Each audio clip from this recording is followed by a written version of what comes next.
Robert Griffin III has been out of the game for a few years now, but the Heisman-winning Baylor alum is toying with the idea of returning to the NFL after a recent random 40-yard dash. We'll explain that and more on Locked On Baylor. You are Locked On Baylor, your daily podcast on the Baylor Bears, part of the Locked On Podcast Network, your team every day.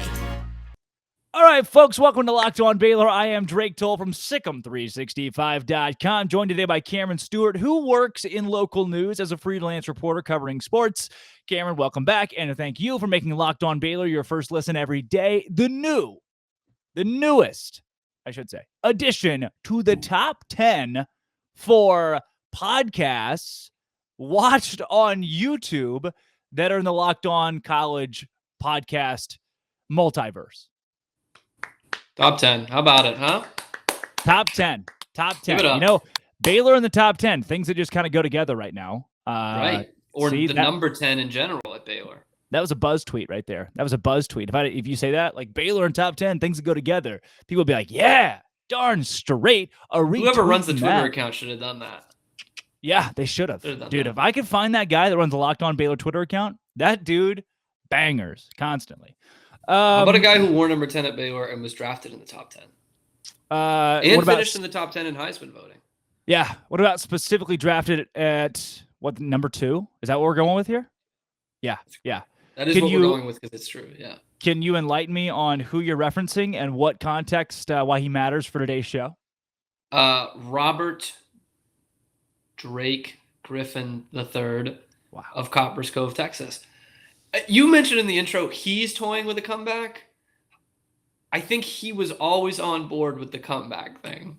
I think he is now getting calls, which is interesting because he ran the 4.48 in the 40, the Rich Eisen 40. Yeah. Which is not as good as his combine time, but is pretty good. It's better than any quarterback ran this year at the combine, by the way. I think Bobby ran a 4.38 at the 2012 combine. 10 years later, 4.48. That's decent, Drake. It's not bad. Plays. Can't teach it. Yeah, when there are other parts of the job, but you can't teach speed.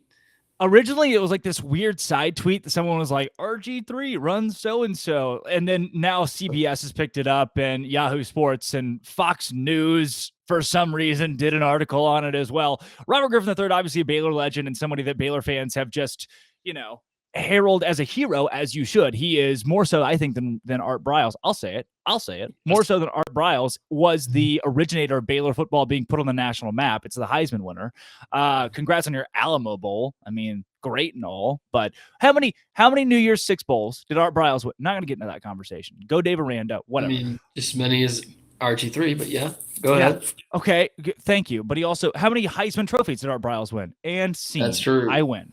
Robert Griffin III is the ripe age of 32 years old, born and raised in Okinawa, Japan. He was a journalism student at Baylor University. Maybe you've heard of him. He also had a ton of pictures in the journalism department today. And his NFL career, Cam, has been on hiatus for a few years. Not in his own mind, I would say. I think Madden even still has him as a free agent on the video game. The last time he took a snap in the NFL was what year? This is a wild figure that I did not know. Took a snap in a regular season game. Yes. No, he filled in for Lamar at one point, probably in 2019. 2020 at the age of 30 He only had a years year old. off. I mean, probably before that was like 2016 in Cleveland. Wouldn't you know it? The year before that, 2018 in Baltimore. He played 18, 19, and 20 in Baltimore. Remember Mark Ingram was there too? You had the Heisman package with Ingram, Griffin III, and Lamar Jackson. 2016 in Cleveland, he threw 87% completion, 886 yards in 2016, 2 touchdowns. People forget. He threw for almost 1,000 yards in 2016. 2012, the rookie of the year, offensive rookie of the year in the NFL, 20 touchdowns, 5 interceptions, threw for 3,200 yards. The next season in Washington, 2013, throws for 3,203 yards, which is better than what he did in 2012. Obviously, he got hurt, and that completely stunted the trajectory of his career. But, hey, how many hurt guys out there, quarterbacks especially, are running 4.4 40-yard drive, 40-yard, whatever it's called. Not many. Yeah. And I'm going to say something so controversial, yet so brave. RG3, not a bust. This is something I will defend till the end. He's not the only guy. Greg Oden is the same way. Ryan Leaf? Ryan Leaf's a bust. Okay, thank you. Jamarcus Russell's a bust. Yeah. But like we saw RG do the dang thing when he could play, when he was physically able to play. And I mean, Brown's numbers, those are a wash in those days. I'll just completely throw those out. Greg Oden, when he could play, was a baller. But now he just gets known as the bust. And RG3 is the guy who was picked after Andrew Luck. By the way, had a longer NFL career than Andrew Luck. Just putting it out there. And so I will defend those kind of guys to the end. Not saying he's going to step in and like be a quarterback right now in the NFL, but clearly the skill was there. Vince Young is a bust. Yeah. He was healthy. Well, not like as a normal human being healthy, but healthy enough to play the game. He wasn't tearing his ACL.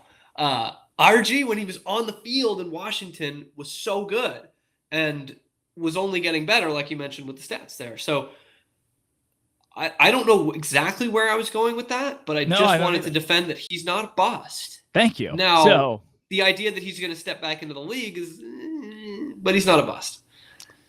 Yeah, in 2020 when he played for Baltimore, he played in 4 games. He started 1 game, and I don't know if you remember it, but no touchdowns, no interceptions. Of course, it didn't really unleash the old Robert Griffin III, but in 1 start, 4 games played, he was 8 for 14 for 42 yards and 2 interceptions. If I remember correctly, his first pass of that game that he started was an interception. I am almost positive that was the case. So RG3's last time out on the NFL field was not great. Of course, he is no Anthony Bennett. I will give you that. He is not a bust. Anthony Bennett here, RG3 way down there. That is the worst. You can't compare. That's like one of those wild comparisons. But RG3, tell you this, if he doesn't go to the NFL and play next season, or at least toy with the idea, it is not for lack of confidence. That's a good point, because I like that he has come out and said the teams he'd like to play for. Like, all right, beggars being choosers, I guess. The Cowboys, that would be interesting coming home. Atlanta, which look, I could put out there, say I want to play quarterback for the Falcons right now, and it might pick up some interest. And what was the Bears, the other one? Mentoring Justin Fields, I guess. I don't know. RG3, I think he's a good commentator. Maybe that's my Baylor blinders. Great commentator. Pretty good. Then again, anybody who has ever on social media said he is at least a little bit good at commentary has gotten the all RG3 retweet and like. He likes people to know that other people think he's a good commentator. And this would be great if he starts like getting more and more interest to get all those retweets out there. RG3 likes that a lot. That's like if I became Twitter famous tomorrow, like that's what I would do. Everyone would be like, oh my God, this Cam Stewart guy on the Locked On Baylor podcast, hashtag so LOB. Good. I would retweet it all. I don't care who it's from. Right. All those fake Adam Schefter accounts, I don't care. And then it's 4 years later. It's like, all right, I'm confident that if you tag RG3 in something, the odds of a response, go for it. Pretty nice. Pretty nice. Cool. Not a bad thing, right? He's a personable guy. He's helping people out. I like that. Giving him cash. I will give him this. I will give him this. It's not just for the RG3 fame, because we were talking about this before the cameras were rolling. I actually did a story, local news, a year or two ago, that I knew he would be interested in. And so I DM'd it to him, not expecting a response, but literally because he knew this person personally that he might enjoy it. And he watched it and he said he liked it. So there's nothing for him to gain from that. I think he just likes Twitter. Yeah. I think he likes Twitter and TikTok. Likes TikTok more. We are now at Ian Rapport has tweeted, he ran a 4.48 at the Run Rich Run 40 on NFL Network. So it is, if Rapp is tweeting about it, there is something here. And obviously, again, no lack of confidence. RG3 has come out and said that his phone blew up. My question, who in the NFL is sitting on their couch? It's April 30th, I think is when he ran it. And they're sitting on their couch and they're like, oh, is that Griffin player running a 4.4? I got to call him. Like, well, let's put it into context. April 30th, they just had most teams, at least 7 chances to pick a quarterback 10 years younger than Robert Griffin III. Like, just had the opportunity. and now they're like, guy can still run. Uh-oh. I thought he was like Barbaro, but no, he can still run. I'm gonna go nuts here and say that, like, if Colin Kaepernick goes out and runs a 4.47 tomorrow, you think he gets a single call? It would get a lot of attention on social media. It would. It would. I don't know about the call. And right, it's like, how many former players could run a 4.4? Like, he's a great analyst, man. He's making a career. He's going to make more money as an analyst than he is an NFL football player at this stage in his life. Yeah. This is not like a Tim Tebow situation. Which, did Tebow make any money for his 10 days with the Jacksonville Jaguars? Just when in history has this worked? He's not Rob Gronkowski. So he's not Tom Brady. When in history has this worked? It really hasn't. But you know what, Cam, has worked? Please enlighten me. For the junior year Matthew Meyer in a Baylor basketball jersey. That's what has worked for Baylor, and you'll never get it back. Senior year Matthew Meyer just wasn't the same. But we're going to get to that because Matthew Meyer is gone. Dunzo bunzo, as the kids are saying nowadays. But first, what also does work is betonline.net. Now, betonline.net is your number one place, the go-to, the A1 place for sports betting, stats, info, lines. Right now, the NBA stuff is going on. They're playing games in the postseason that matter. And so you can go to betonline.net and put your money on these games and watch them with more purpose. Because, if I watch the NBA playoffs without putting money on a game, it's not me. I'm not a big NBA guy. But Kentucky Derby is also coming up very soon. And with the Derby back, you can put money on that as well. So head to the website today or use your mobile device to learn more about the trends and action at BetOnline, where the game starts. BetOnline.net. Get in on the action. BetOnline.net. Cam, the end of an era. Our friend Matthew Meyer is gone, either to the NBA or the portal. And you know what I hate about this? Here's what I hate about this. I'm going to ask myself the question. You know what I hate? Ask yourself first. Drake, what do you hate? Well, I hate that this guy helped Baylor win a national championship, right? Spent 4 years of his career, chose Baylor over Texas. He was the hometown UT kid. He very much fits like this UT kind of mantra too, and brought it to Baylor, this moxie. And I just don't think people are going to give him the respect that he deserves now. With the way that this is all unfolded in this offseason, I think Matthew Meyer's kind of going to go away in Baylor lore and never get the exit he deserved. Well, I don't think he's going to be remembered all that fondly because, he wasn't like an All-American. You know what I mean? Okay. You know what I mean? So, and that's harsh, but like... You know how many players weren't All-Americans? Macy I know. But how many of these guys, how many people like our age or about remember Terry Teagle? He's one of the great Baylor players ever. You know what I mean? Or Vinny the Microwave Johnson. And those guys were All-Americans, All-American caliber. But there will be some wave in 10 years of Baylor kids being like, oh my God, they had a guy on the national championship team who had a whole butt mullet. A whole mullet on his head, and he was kind of a baller. And that's what we'll see, the hoop mixtapes in 10 years. Be like, whoa, why is it Matthew Meyer playing in the NBA right now? I don't think he's going to be playing in the NBA in 10 years. And that's kind of how he's going to be remembered again. But I don't know that he's going to be a guy who's going to be hanging around the program all that much. And I was a little surprised to see the transfer portal thing. That means I'm trying to go to the NBA, trying to play professional, but even if not, I'm not coming back here, at all, as Tim Robinson would say. Yeah, the name... We could come back, technically. He could. Well, yeah, it was there is a world where he could come back. It's not possible, I guess. The name Josh Lomers, what does that mean to you? Well, me, as a Baylor historian, it means a lot. Me, as the 12-year-old Duke fan in the Elite Eight, it means double a lot. He and Brian Zuback banging on the boards. Did he reach 7 feet, Lomers? Yeah, 7 foot tall. It was 7 foot, yeah. First team. Battling Omar Sandman in the second round, by the way. Yes. Or was that that might have been the Sweet 16? It was. That was Mount St. Mary's, right? Not Mount St. Mary's. Just St. Mary's, not the Mount. Yeah. Leave the Mount off. Yeah, because it was in Houston. You go ahead. One's Catholic, one's a little more Catholic.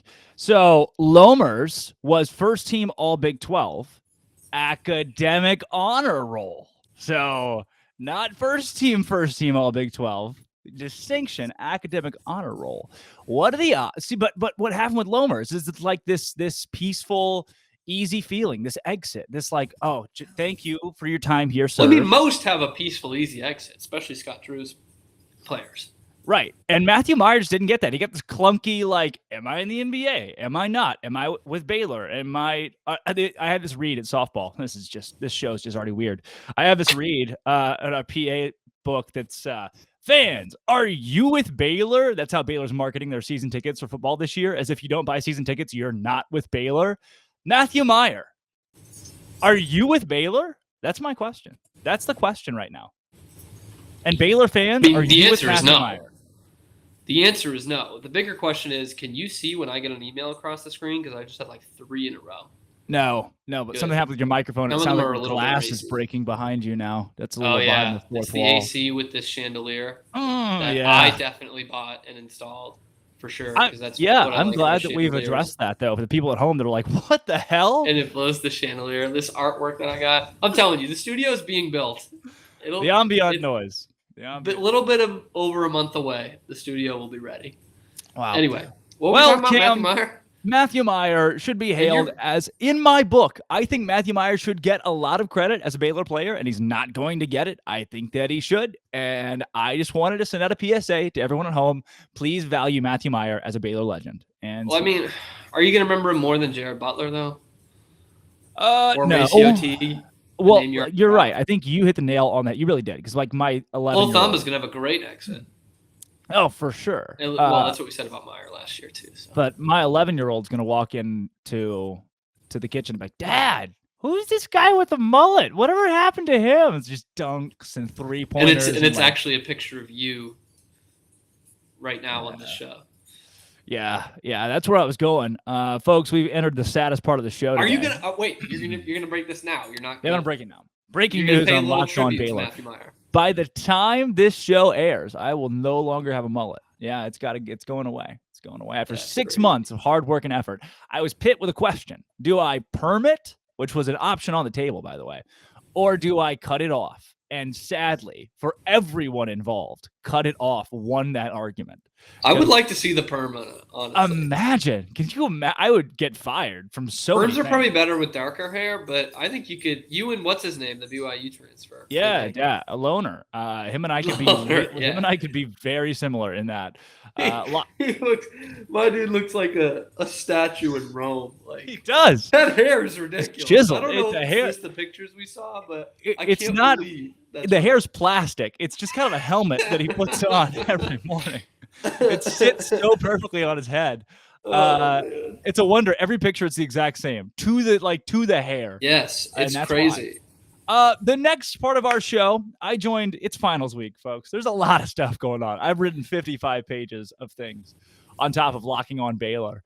And so the last 10 minutes of our show, I joined our friend Doug Branson with Locked On Hornets and talked the Jeremy Sochan conversation about Jeremy Sochan and where he'll be drafted in the NBA draft upcoming. So that's coming up next, a conversation on Sohan and if he'll go to the Hornets or where he'll go in the NBA and what his stock is like. So outside of that, Cam, any last words for the old mullet here? I'm going to miss it, honestly. I was so excited to make a grilled cheese after this recording, but now I'm sad, so I'm going to make 2. Yeah. I'll just dump one off the side for the mullet, pour one out. It's a lot. And by the time this episode airs, it will have been gone for like 18 hours. Ugh. Yeah. I'm going to know so you. People wouldn't have even known. It's going to be no. Watch your tips go down, I'm telling you. I hope not. Dude, the cowboy hat, you throw that on, automatic. Oh, that's fair. Say Brett Kavanaugh, automatic. You should get a neck tat instead. He likes beers. He likes his calendars. Automatic. Little LOB right on the neck.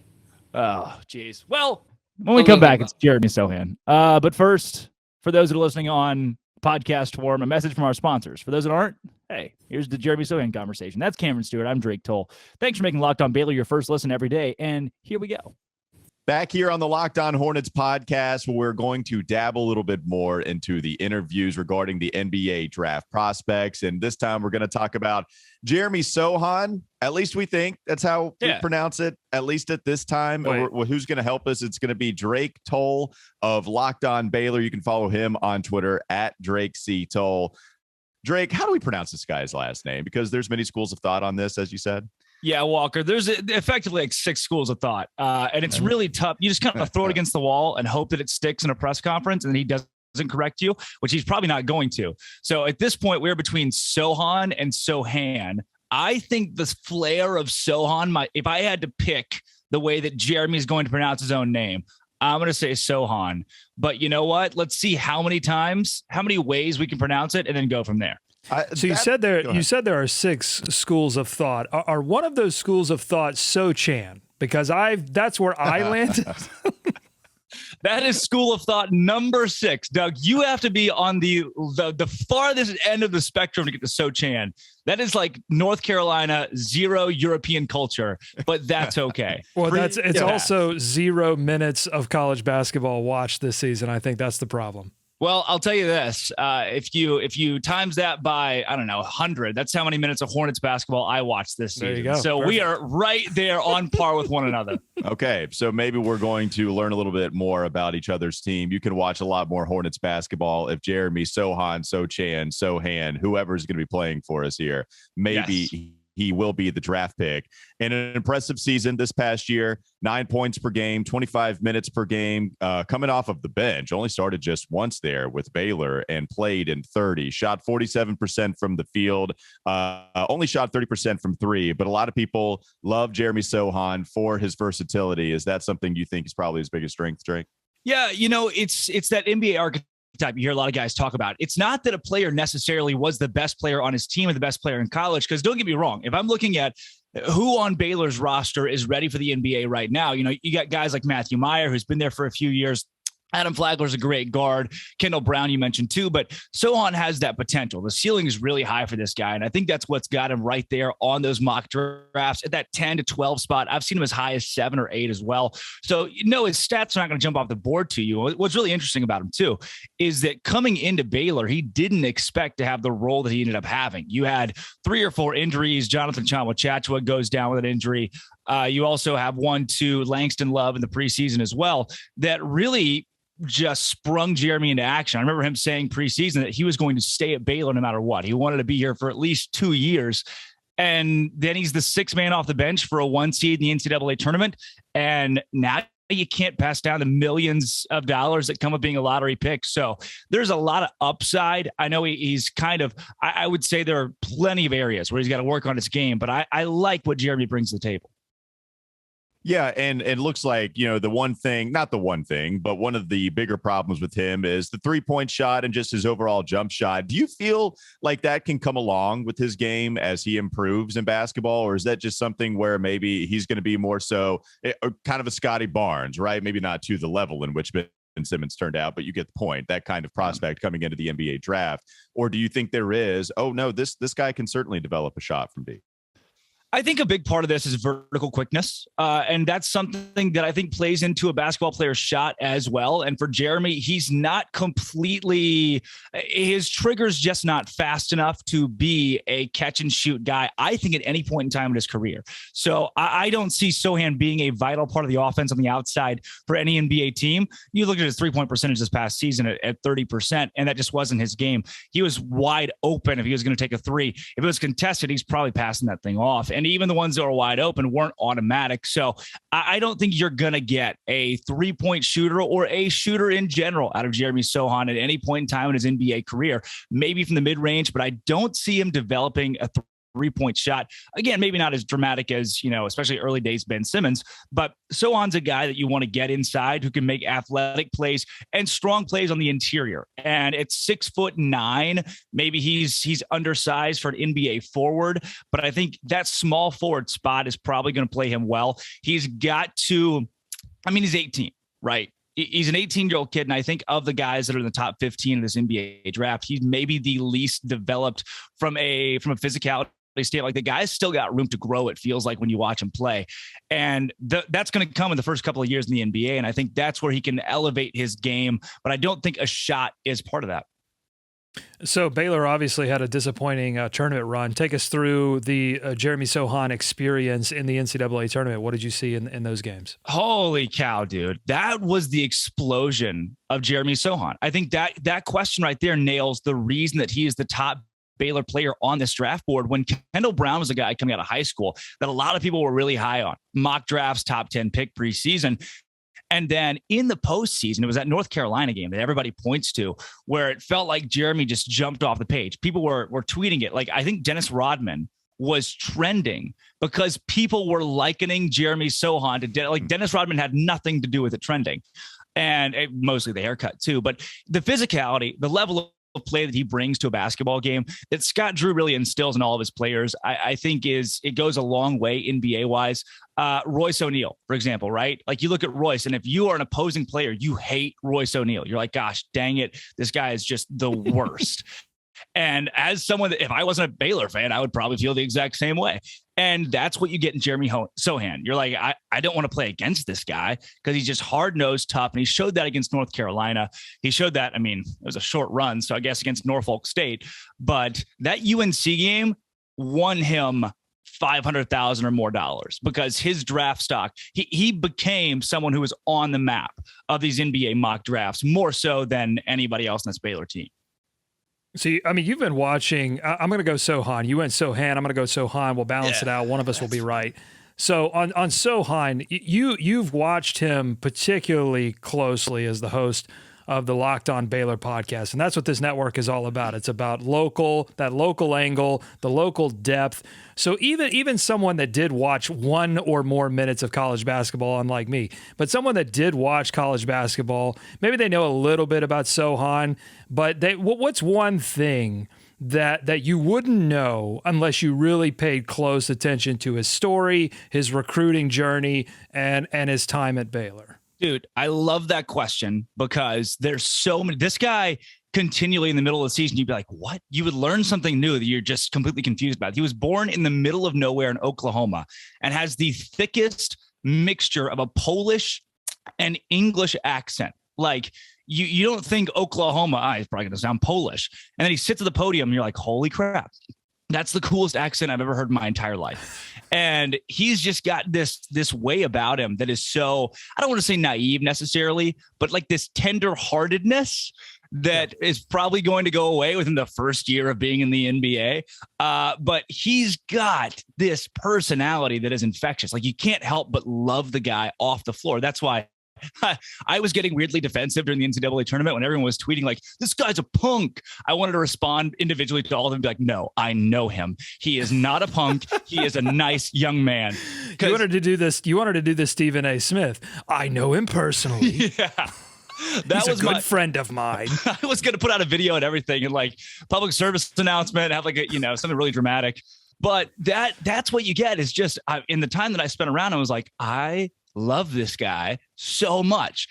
So certainly is not to like a Jimmer Fredette level where you're like, this guy's mascot. He's not that, but he's got this element to him where you're just drawn to a player, and he brings that out really well. I'll tell you on the floor wise, he's not a takeover guy. We saw him do it a few times at Baylor. I don't think he has the vertical speed, the lateral quick.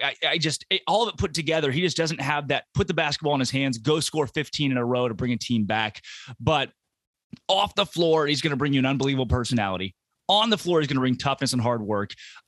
He's just, I don't know. I wish I could put it into words. He's like a hug becomes a basketball, embodies a basketball player, but in the best way possible. And that's as close as I'm going to get. I don't know if that could be a worse way possible. A hug is not a bad thing. I know you love a good hug. And in fact, I think the best way to illustrate how much you love Jeremy Sochan is the fact that you're up at 9:30 a.m. Central Time as a college student dude, during finals week. Was that a Bang energy drink that I just saw? Hold on. What did you just ingest there? Yeah, I start every day just like this. This is my daily routine right here. Hey, same, Drake. I am a fiend for the Bang energy drinks. It is like a shot straight to the face, and I can completely understand why you're taking that, and to give us some nice, great information on Jeremy. This is, by the way, this is not an endorsement. That is frying your insides. That is melting. It's a nap in a can. You can't. It's a nap in a can.